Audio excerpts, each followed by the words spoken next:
Good morning. This is Dr. William O'Neill. I'm the medical director of the Center for Structural Heart Disease at Henry Ford Hospital in Detroit. And we have a wonderful action-packed hour to share with you today about the role of protected PCI. I think all of you know that this in large parts means protected with mechanical circulatory support.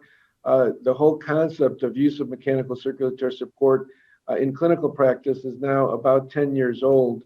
The Impella catheter, which we'll be dealing with today, was approved by the FDA for use in high-risk PCI about a decade ago based on the original PROTECT II trials. The whole field has dramatically changed and matured, just like angioplasty did from 1977 to 1987 when the first randomized trial of balloon angioplasty was done, just like bypass surgery started in the late 60s and didn't have randomized trials until the 70s. So the time is ripe for us to now start doing a number of rigorously designed prospective scientific trials that will validate the approach. But in the meantime, in day-to-day practice, people are trying to face the use of these devices, and we've got a world's expert group here that is going to tell you exactly what the status is of mechanical support. We'll start with Jason Wollmuth, who will tell us about what the impact of doing these procedures are on long-term ejection fraction. I'll show you a brand new, absolute last-minute data on the PROTECT III study that was done after PROTECT II. And then Dr. Stone is going to talk to us about the future, which is the PROTECT IV trial, which is actually now ongoing and recruiting patients. Cindy is going to tell us about why, Cindy Grines is going to tell us about why complete revascularization is so helpful and useful in these settings. And then we have Susie Joseph, who's going to tell us about how you can identify these patients, and in this large group of people with low ejection fractions and heart failure, which of those could be identified and which would benefit from the protected approach. And then finally, we'll have a panel discussion. So without further delay, I'd like to introduce Dr. Jason Wollmuth, who's one of our wonderful, bright, shining stars in interventional cardiology, and he'll tell us about the work he's been done with the Restore EF trial. Good morning, Jason. Hey, good morning, Bill. Thanks for having me. It's really great to join this incredible group of operators.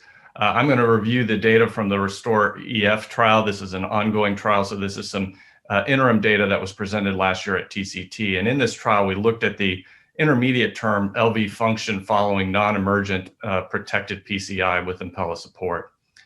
And so a little background, these are very challenging patients. We're starting to see more patients with increasing anatomic complexity and high-risk comorbid conditions.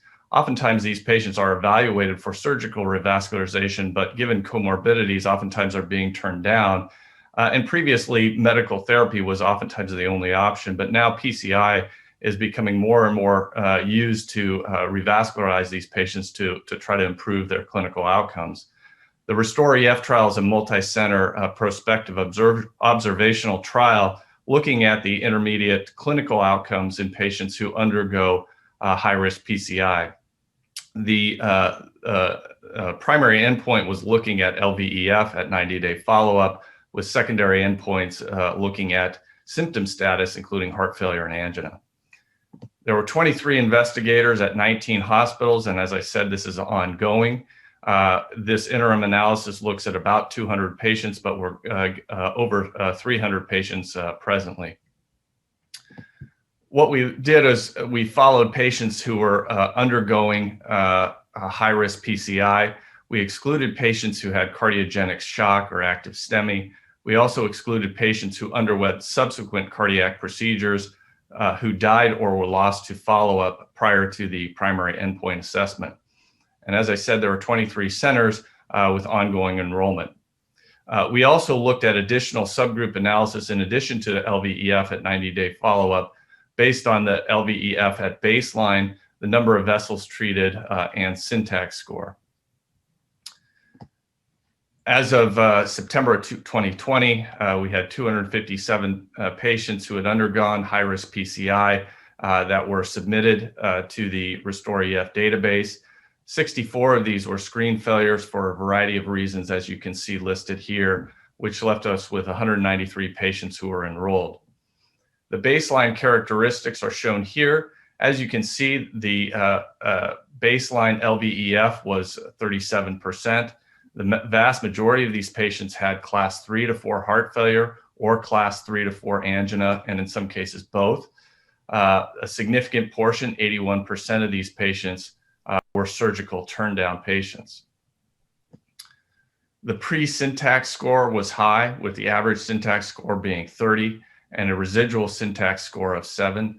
A significant portion of these patients had atherectomy, 51%, which is, I think, seen fairly consistently on most with most contemporary studies on high-risk PCI.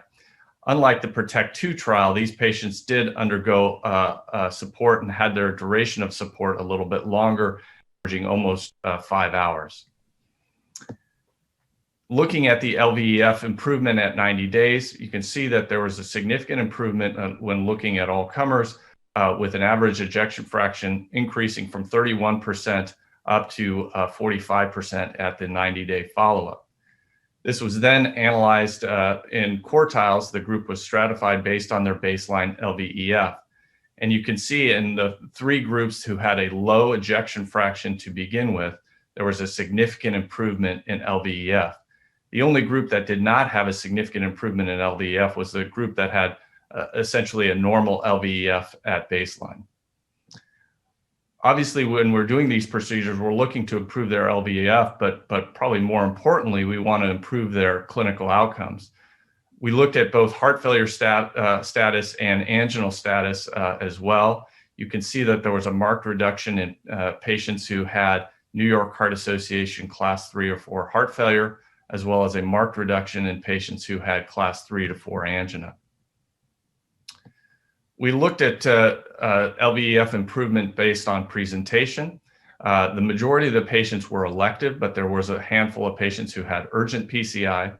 And in the patients who had urgent PCI, they tended to have a lower LVEF. They trended towards having a higher syntax score. And these patients, as expected, given the urgent status, had a significantly longer duration of support.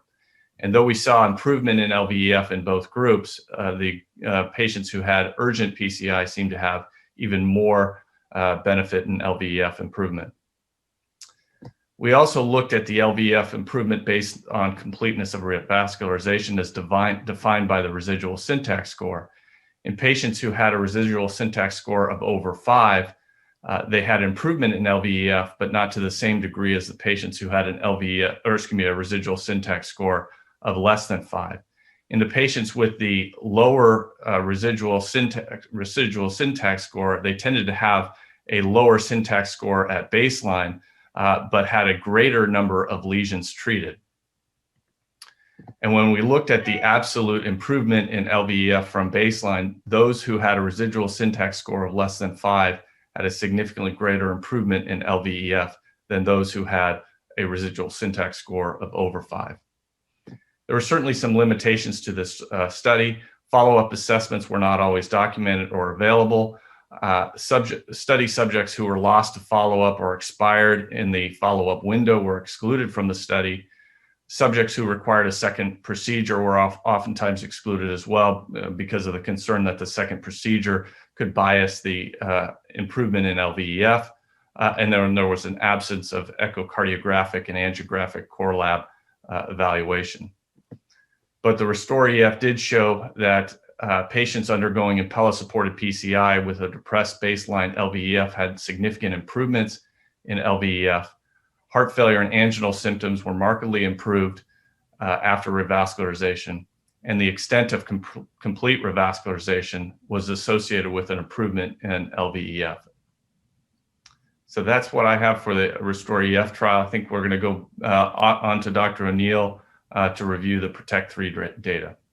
Yeah, thanks, Jason. That's a wonderful overview. We'll have plenty of time for discussion at the end of during the panel discussion, but I would just comment that the degree of improvement of ejection fraction that you're showing is remarkable. And if you look at all the other trials, there isn't really another group of patients where a significant improvement in global ejection fraction has been shown. But I think this is a wonderful new bit of data that we all have when we work with these high-risk patients. So I want to talk with you a little bit today about a study that we're terming PROTECT 3. This is a transition, a bridge between PROTECT 2, which was the original pivotal randomized trial of mechanical circulatory support with Impella. We've done this prospective FDA mandated registry, which basically looked at a large number of patients that were treated with Impella supported for PCI between 2017 and 2019. And the field has dramatically changed in terms of the ability of operators to do a better, more consistent procedure. That's what I want to demonstrate to you. And then with that, I think is a perfect platform to discuss the randomized PROTECT 4 trial, which Gregg is headed. Next slide, please. So this is the PROTECT steering committee. Jeff Moses and I were the co-chairman. We have a variety of wonderful, well-known people on the steering committee, including Cindy Grines and Naveen Kapoor, et cetera. The data was captured through metadata. Abiomed helped manage and monitor the data. Again, this is done under rigorous standpoint because of the requirements for FDA reporting. There are two imaging core labs, the core lab at Yale and the core lab at Beth Israel.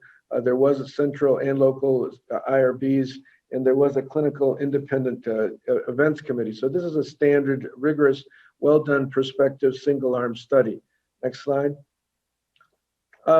So again, prospective study between March of 2017 and March of 2019. There were 1,143 patients that were undergoing a non-urgent PCI with Impella in 45 sites who had excellent experience, and many of whom participated in PROTECT 2.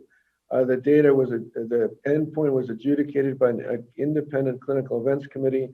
Syntax and ischemia scores were adjudicated by the angiographic core lab, and the outcomes are compared to those that were in the randomized portion of PROTECT 2. Next slide.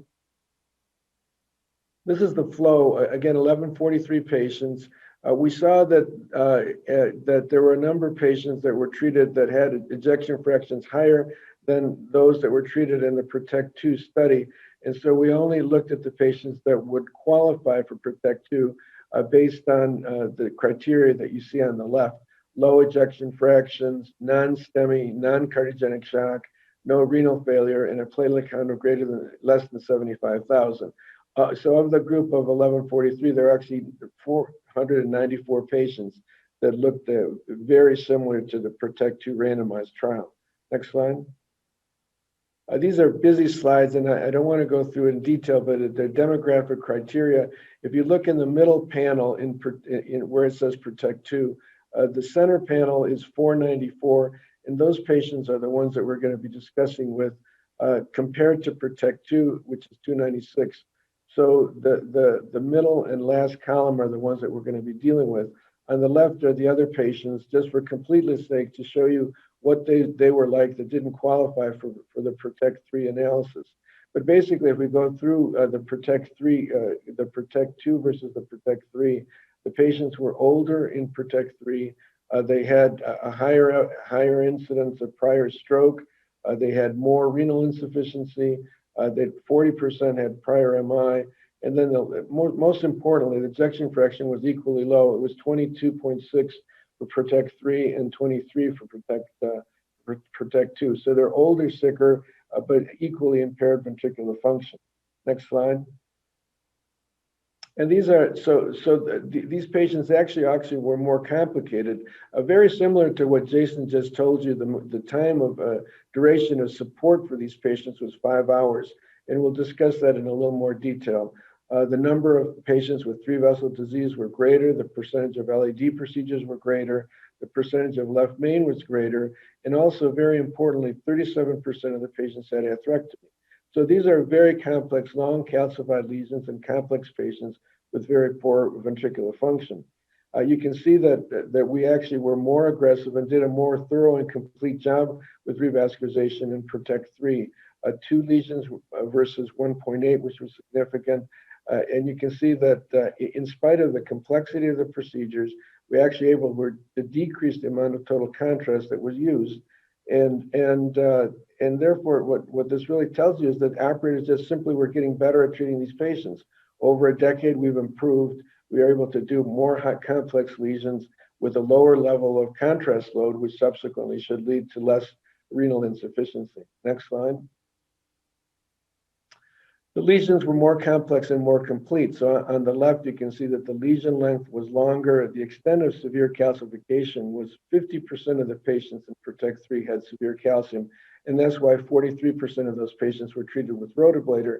And to me, it explains why mechanical support was required for longer duration of therapy, because we know with rotational atherectomy that there is some transient stunning of the wall of the myocardium. If you're working on one of the last remaining walls that is providing forward flow, if they get stunned, then the support device is really crucial. There were a slightly higher range of patients that were treated with CTO. You can see very similar to the data that Jason showed that the syntax score was very high for these patients, but we were able to change the syntax score significantly better in PROTECT 3 than we did in PROTECT 2. Next slide. And then the outcomes. How are we doing? Well, the MACE was actually significantly lower in PROTECT 3.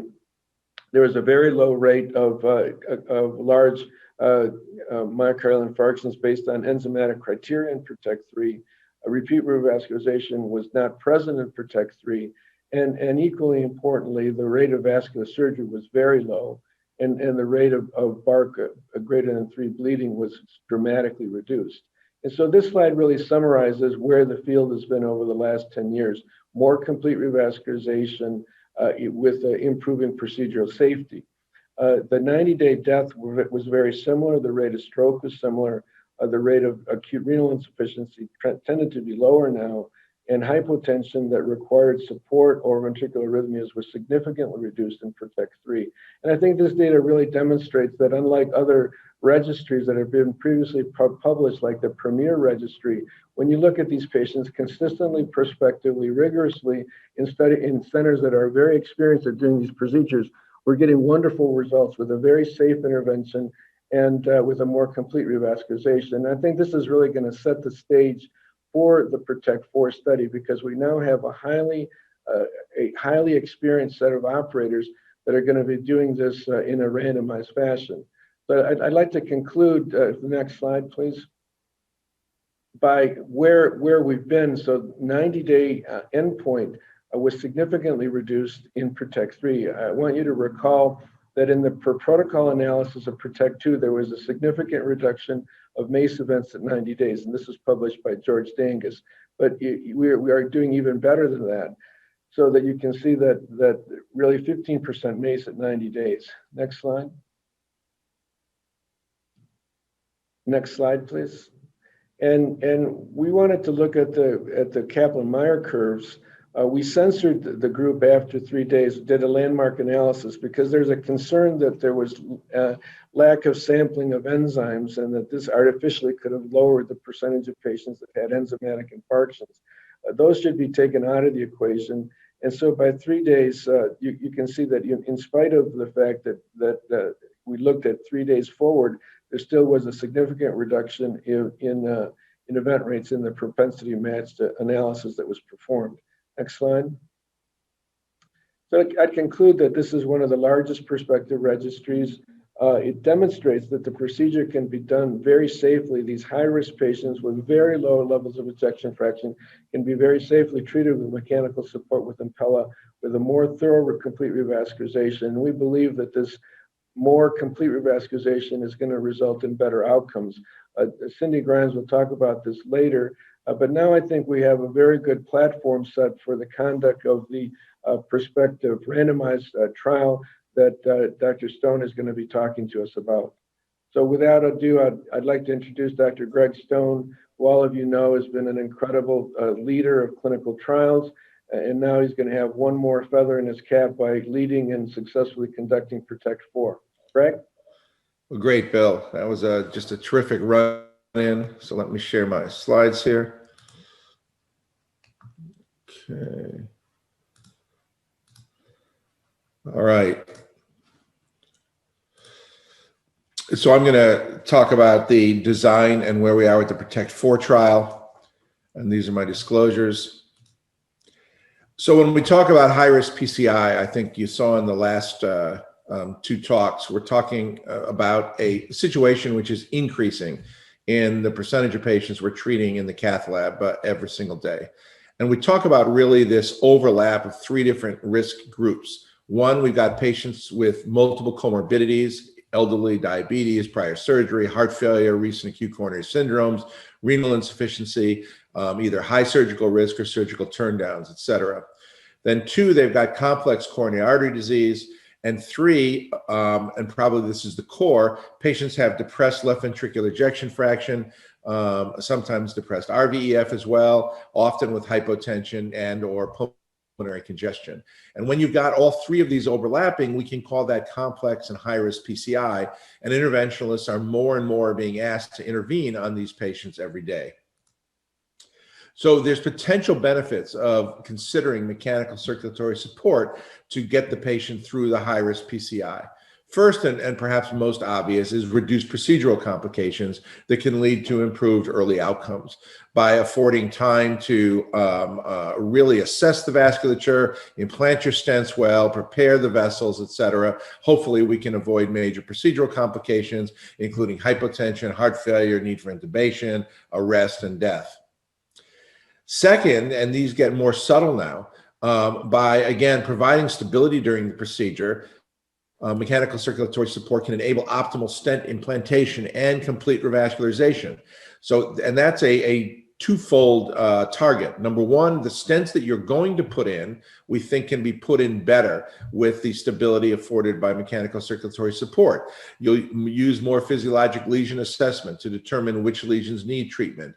You'll use more intravascular imaging to put the stents in better, make sure there's no residual dissections, there's maximal stent expansion, et cetera. And then three, and importantly, and as you saw, I think from PROTECT 3, there have been many, many studies, as you'll hear next from Cindy, linking complete revascularization to improved outcomes.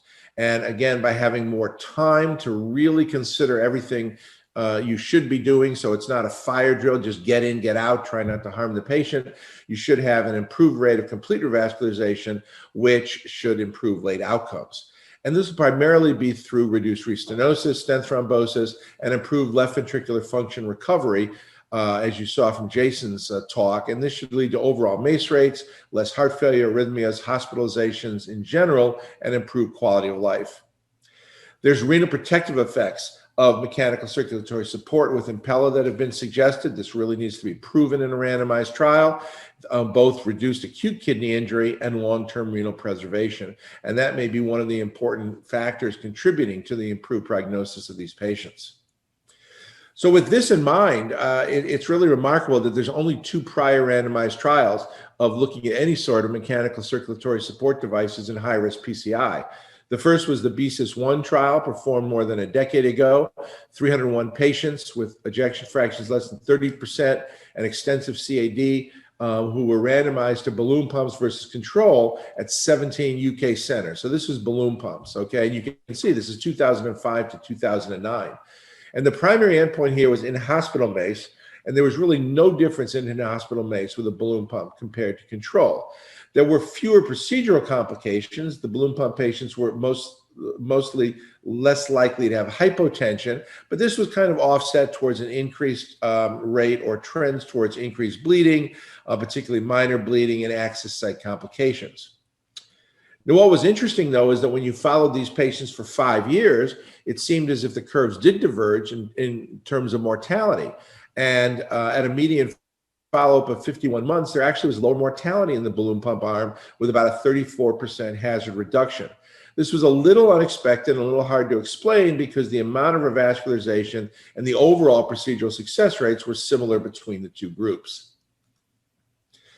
Now, Bill had alluded to the PROTECT 2 randomized trial. This was a larger study, 448 patients requiring non-emergent high-risk PCI, either unprotected left main or last conduit in patients with an ejection fraction of 35% or lower, or triple vessel disease with an ejection fraction of 30% or lower. And these patients were randomized to the Impella 2.5 device versus a balloon pump. And the primary endpoint were major adverse events at 30 days and 90 days. And this was a composite of a lot of different events which were required to obtain study power, including a very sensitive definition of periprocedural myocardial infarctions. And you can see that by intention to treat, the trial was not positive at 30 days or 90 days. The curves were actually very similar at 30 days, but then they started to diverge between 30 days and 90 days, favoring Impella. In a per protocol population, just excluding 21 patients that were not treated according to the protocol, now actually the trial was positive.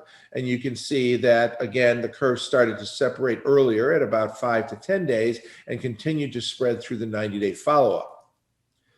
In the George Dangus analysis, where they actually used a more contemporary MACE definition, including MIs that were larger, either CKMB or troponins greater than 8 times normal, death, stroke, or repeat revascularization.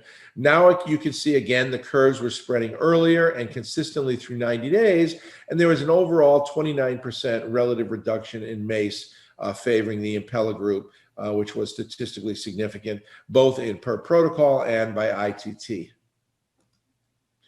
So where are we with the guidelines after these trials? Well, it's really extraordinary that the guidelines say very little about the use of mechanical circulatory support. So the last time the US guidelines even mentioned high-risk PCI and support was 2011. And this was after the BSIS-1 trial, but before the PROTECT-2 trial. And they mentioned that elective insertion of an appropriate hemodynamic support device as an adjunct to PCI may be reasonable in carefully selected high-risk patients. But this was class 2B level of evidence C. So basically just expert opinion and not a very strong recommendation, and it didn't differentiate between any sort of mechanical circulatory support devices. So what about the European guidelines? There's never been a mention of mechanical circulatory support for high-risk non-shock PCI in the European guidelines, including the most recent 2008 guidelines. So with all of this background, we've designed and have recently enrolled the first patient in the PROTECT-4 trial.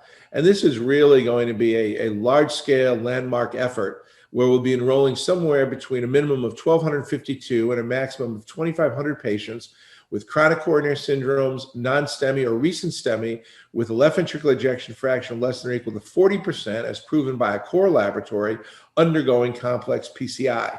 And you can see I put in the upper corner here what some of those criteria are. And those patients are going to be randomized not to the Impella 2.5, but to the more powerful Impella CP device versus the control arm, which will be either no mechanical support or intra-aortic balloon pump, according to site discretion. We're going to have a lot of core laboratories and assessments in this study, including echo core labs with serial echoes done throughout the study, quality of life measures, 6-minute walk distance, biomarkers, and more. And again, the main hypothesis here is that by providing hemodynamic stability during high-risk complex PCI, Impella will facilitate improved stent optimization and more complete revascularization that will translate into improved early and late outcomes. So actually, our primary endpoint is the composite rate of all-cause death, stroke, MI, or cardiovascular hospitalization at 3 years, assessed when the last patient enrolled reaches 1-year follow-up. And we have numerous major sub-studies here looking at the role of the right heart cath to guide Impella weaning and other management of these patients. A very detailed renal function sub-study to see if Impella is associated with reduced acute or chronic renal insufficiency. And then a very interesting and in-depth viability sub-study where we'll be getting cardiac MRI studies at baseline and at 6 months to look at the relationship between viability and improvement in left ventricular ejection fraction and outcomes, and to see if that differentiates outcomes according to Impella versus control. So we have an extraordinary group of people that have put this together, including Bill O'Neill and Cindy Grines and Jason Wollmuth and Jeff Moses. Stefan Windecker is the co-principal investigator of the study, and we're very, very excited. As I mentioned, we just enrolled the first patient by Amir Kaki at St. John's Ascension, and we hope to bring you in several years the results of the pivotal PROTECT-4 trial. Thank you very much. Thank you, Greg. That was wonderful, and it just can't wait to get rolling with this. And I think it's probably going to be, again, another landmark to you for doing this important study. We'll then turn over to Dr. Cindy Grines. It's my unmitigated honor and pleasure to introduce Madam President Cindy Grines, the president of SCAI, who is going to be telling us about extensive revascularization with Impella. Good morning, Cindy. Good morning, Bill. How are you today? Great, great. Love to hear from you. Okay, so we're talking about extensive revascularization in the presence of multivessel coronary disease. And I think it's been alluded to in the past that complete revascularization is very important. And when we're faced with multivessel disease, we often have to choose between, medical therapy, surgery, PCI, and of course we want to think of the clinical scenario, the syntax score, as well as whether we think we can achieve complete revascularization. The reason this is important is I'm going to go through a few of the different studies. On the left here, you see a pooled analysis of 3 different randomized trials. And what you see is if you get a PCI that's completely revascularized, and that's like the solid red line, they have similar outcomes to bypass surgery. Whereas if you see that red dotted line, that's PCI that's incompletely revascularized, the patients have much worse outcomes, including an increased risk of death over time. And clearly that's very, very important. We have seen a number of other trials as well, reports that are looking specifically at this. In fact, on the right, you see various references for complete revascularization from either PCI or CABG have similar long-term survival rates.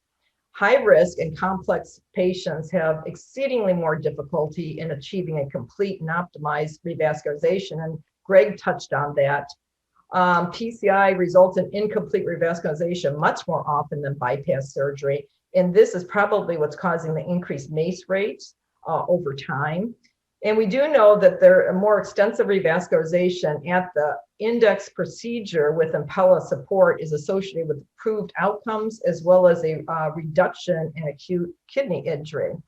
Now, FSCAI, of course, puts out many clinical guidance documents, and I was happy to participate in this one on our position statement on complex coronary disease.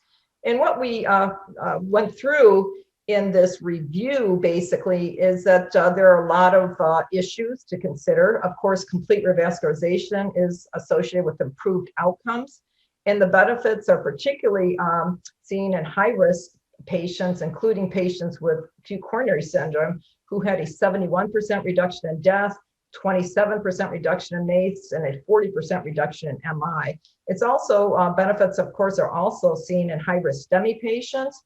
And there was a meta-analysis conducted in 11 different STEMI trials showing a 30% reduction in the combined endpoint of cardiovascular death or MI. So clearly in these high-risk patients, you want to consider complete revascularization. And when we're talking about complex PCI, of course, it is made up by a number of things. There's a clinical issues such as diabetes and age, and whether they're ineligible for surgery, whether they're in cardiogenic shock. There's anatomic issues, as Gregg pointed out. And then, of course, you would need to be in a lab that has access and skills, actually, in performing all these complex procedures. So we definitely need to have mechanical circulatory support and all of the various atherectomies and various tools to help guide us. Now, what we know is that in-hospital mortality can vary dramatically. In fact, if one has surgical ineligibility, there's a 6 to 7-fold increase in mortality. Patients with chronic kidney disease, 2 to 3 times increased mortality. Poor LV function, large increase in mortality. And these are in-hospital death rates. If one looks at long-term mortality, incomplete revascularization results in a 3-fold increase. Severe calcification, as well as associated valvular heart disease, also increases your risk. So a lot of patients out here who could potentially benefit from something to protect them better. This is just one additional study I wanted to point out. This is a SCAR registry, and this is tens of thousands of patients with who underwent PCI with multivessel disease. And what you see is if you had complete revascularization, shown in the solid line, then you did better over time compared to those patients who had incomplete revascularization. And interestingly, in Sweden, only about 1/3 of patients had complete revascularization.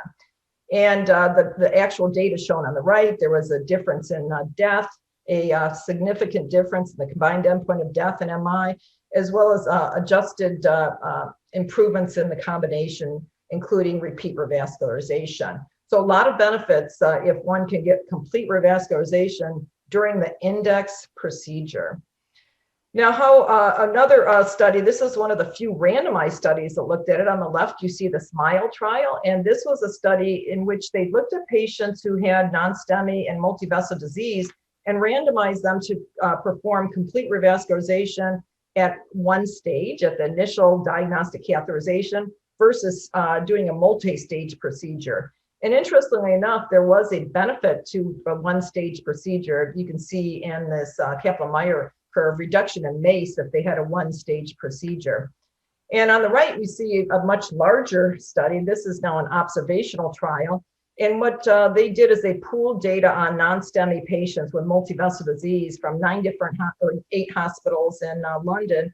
And what they found in this 20,000 patient database is, again, if you achieve complete revascularization at the initial setting in these non-STEMI patients, they do better over time compared to performing the culprit vessel at the initial stage. And we don't really know whether those multivessel patients had a later procedure, but the bottom line is that you see there's a huge improvement in outcome with a single stage procedure. Now, we do know that we can get more extensive revascularization with Impella support. Gregg mentioned that from the PROTECT 2 trial. Bill mentioned it from the PROTECT 3 study. And this is an Italian registry that looked at something similar. In this, they looked at extensive revascularization rather than complete revascularization, because as you know, when you're dealing with these high-risk patients, you may not be able to get everything done. So they looked at a revascularization index that was a British index they used. And what they found is that if you have more extensive revascularization, you do better. So it might not be that you need every single vessel treated, but the more you can do, the better the patient will do. This is another Italian registry, again, showing that there is maybe a gradient in terms of survival. So if you had the most complete revascularization, shown in the solid yellow, you did better, you survived better compared to patients on the bottom with the dotted line showing the least complete revascularization. But there was this middle ground as well, where patients did better if they at least had, you know, a substantial amount of revascularization. So it's possible that there is a gradient in terms of the revascularization. Of course, complete is the best. On the right, you see in this 6-month follow-up, they found that patients had marked improvement in ejection fractions as well by getting Impella-supported multi-vessel PCI. Now, there are a lot of impediments to complete revascularization.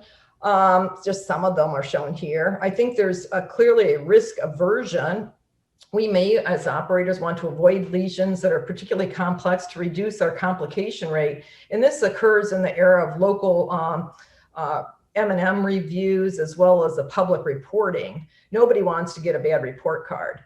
There is concern about the more we do, perhaps they're going to induce contrast nephropathy. But Bill mentioned in PROTECT 3 that actually that did not occur. And it might be because Impella has some nephroprotection. And as shown on the right here, you can see Flatterly, who did a look at patients who had the acute kidney injury, that projected index based on what the Moran scale would be. And what they found is in those patients who had Impella treated PCI, they actually had much lower kidney injury compared to what was expected. Now, in addition, we have issues with operator skill limitations. They may not feel comfortable using ablative therapy for calcification. They may be unfamiliar with hemodynamic support decision-making or its technical use. And of course, CTO skills are very limited, particularly when you have to consider the retrograde approach. So obviously more training is going to be required to make everybody up to snuff with regard to doing these complex cases. And then finally, staging may not be thought to be that bad of a situation because there's an economic benefit. If you bring the patient back a month later, you can charge for another procedure. And the hospital, of course, is always on our case with regard to reduction in the number of devices and stents we use. So these kind of issues are a big problem. So in conclusion, I think that we really should strive for complete and protected revascularization to improve the outcomes. We know from the Syntax trial on the left that complete revascularization is better than incomplete. In the middle, we have the SMILE trial, randomized trial, which showed that doing a multivessel PCI at one stage is better than bringing the patients back at a later date. And then finally, on the right, we know that on-pump protected PCI is better. And data from Bill's Protect 3 shows that if you use balloon pumps in the red, they do poorly. If you the Protect 3 patients shown in green did much, much better, and even had lower rates of acute kidney injury, more revascularization, and less bleeding compared to some of the early trials. Thank you very much. That was a wonderful overview, Cindy. Thank you so much. I wonder if you could stop sharing your screen so we could introduce Dr. Susie Joseph. Susie, good morning. It's great to have you joining this panel, and you're going to really be telling us a great deal about how we can identify these patients, because they're all sitting out there. You got these elderly people with bad ejection fractions who are really short of breath, and how do you decide kind of where to go with revascularization? So it's wonderful to introduce you. You're an associate professor and chief of the transplant service, and would love to hear from you. Good morning.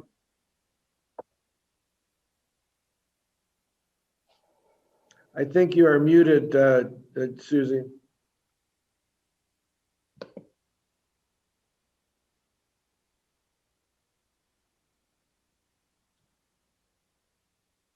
We can see your screens. Oh.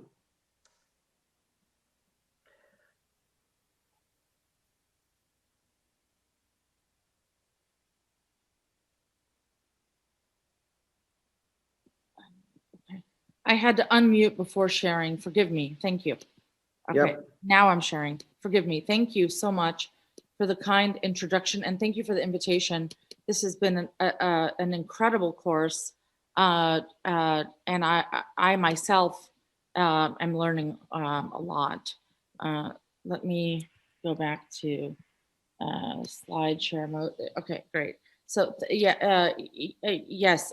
So just to remind everybody, my only disclosure or disclaimer here is that I'm not an interventional cardiologist. I'm a heart failure cardiologist. Most of you know that. And it is considered an epidemic in the United States. It remains the single commonest cause of hospital admission for Medicare beneficiaries 65 and up, and even younger, in heart failure patients who have been disabled because they're covered by Medicare as well after 2 years. And I didn't know this before preparing these slides, but there's still a paucity of heart failure cardiologists. There are more interventional cardiologists than heart failure cardiologists in the United States. Thank you. So the purpose of this talk is to identify which patients need revascularization, or at least an assessment of ischemia as a cause or burden for congestive heart failure. We know that in the United States, at least in UNOS, which are patients listed for heart transplantation, average age of 55 in the United States, that 60% of them, 60 to 70% of them have heart failure with reduced ejection fraction as a result of coronary artery disease. So thinking about that as a backdrop for the evaluation of new onset heart failure, this study I found particularly astonishing. Gregg Stone is an author on this. He's one of our speakers and panelists. And this looked at the utilization of coronary artery disease testing, including stress testing, not just cath, in patients with new onset, low ejection fraction heart failure. And astonishingly, and this the N was 81 million patients, but astonishingly, within the index hospitalization or 90 days following, only 67,000 patients were tested either non-invasively or invasively for coronary artery disease. And as you can see, again, the majority had CAD. And the majority of tests that were completed in this cohort was just a baseline echo without stress.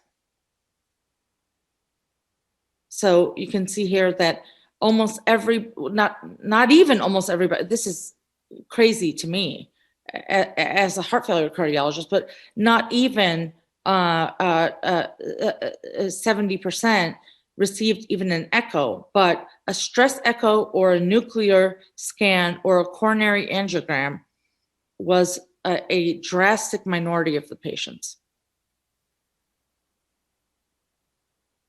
And then this is a subsequent study from the Get With The Guidelines program with Gregg and Adam DeVore, Kyle O'Connor. At a later date, this is 2020 in circulation heart failure, 4 years after Greg Stone's study, and better penetration of testing for coronary disease, but still a minority of patients, less than 40% total. Forgive me, my mouse is really dry, sorry. There was 53% of patients with low ejection fraction who had at least a stress test, but still, sorry, incredibly low penetration. And I like this because it's a very, very emphatic editorial by Ileana Pina. If we decide, I'm going to read it verbatim, actually. If we decide to pull our heads out of the sand, let us turn disappointment into opportunities. Quoting the guidelines and verbally supporting quality programs is necessary but insufficient. It is time that implementation becomes a reality. In the midst of payment reform for quality, implementation should take center stage. Mediocrity should not be our target, nor lead to indifference. Our patients deserve better. This is a call to action. I think it's emphatic and well said. So what about the guidelines? Like, what do the guidelines say about this? And this always surprised me. I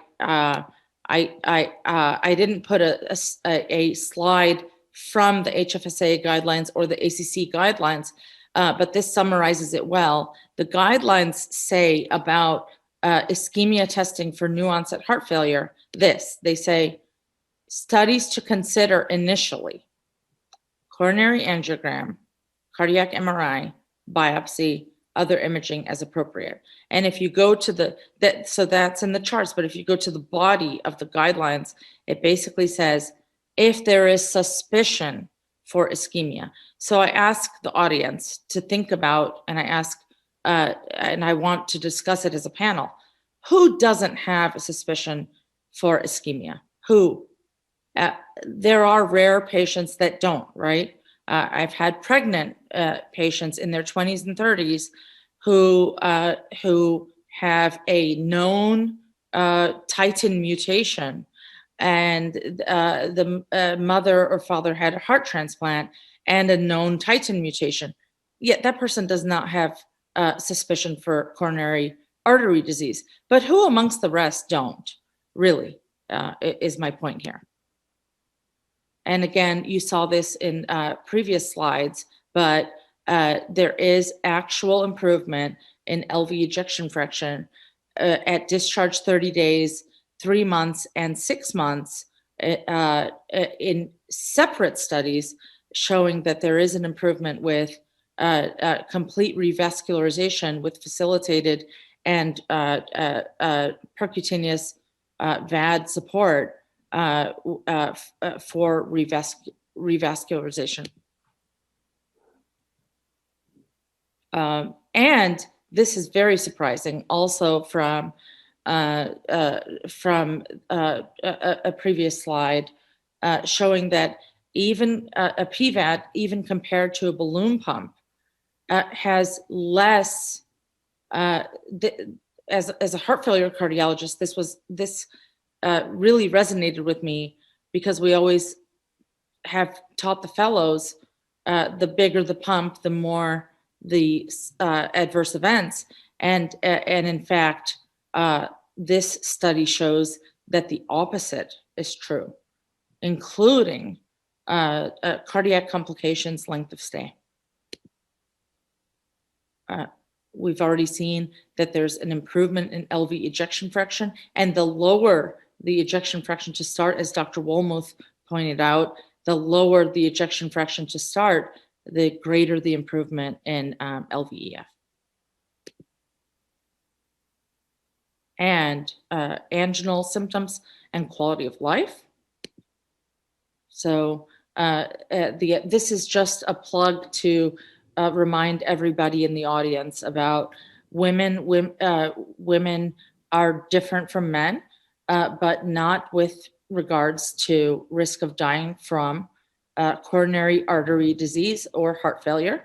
Actually more likely to die. They do present older by about 3 years than men in large registries, but still the commonest cause of death in women in the United States. And this is a study that I published with Minnow Walsh and others, you can see, showing that revascularization and early mechanical support in women is actually associated with improved outcomes, despite the fact that they were approximately 3 years older, and despite the fact that they had higher baseline characteristics for mortality. So just a plug for women.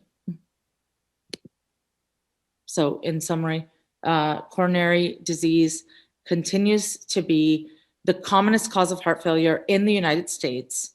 Evaluation is way underutilized and astonishes me every day in clinic and on clinical service.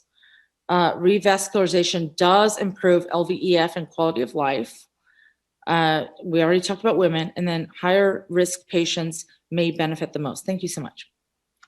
Thank you very much, Susie. That was a wonderful overview. We really, really appreciate your involvement, and we think that marrying with the heart failure community is going to be absolutely essential if we're going to go forward with these patients, because very often you're the first ones to see them. I wonder if the panelists could all unmute now so that we could get you on. And Jason, I'm going to start asking you a technical question. You've been one of the pioneers for the use of single access procedures. Would you comment for the audience, what does that mean? And how has that helped? And what is the current status of single access? So single access is something that we started doing about, it's been about 2 years ago now, where basically we put a large bore sheath in to get the Impella in, but the shaft of the Impella is only 9 French. So that leaves a lot of room in the 14 French sheath. And so we're able to access through the diaphragm of the Impella sheath to place the a sheath for the PCI itself. And so the Impella and the PCI sheath all go through one arteriotomy. And so it's useful for a number of reasons. Obviously, a lot of these patients have vascular access challenges. So if you can minimize the number of access sites, that's important. But more importantly, you also decrease the number of access sites and decrease the risk of potential vascular access complications. And so this is something that's really kind of taken off over the last few years. About 40% of high-risk PCIs with Impella support now are being done with a single access technique. And I think it's just one small improvement in what we do and how we approach these complex patients that hopefully is improving outcomes similar to what you showed in the PROTECT 3 data.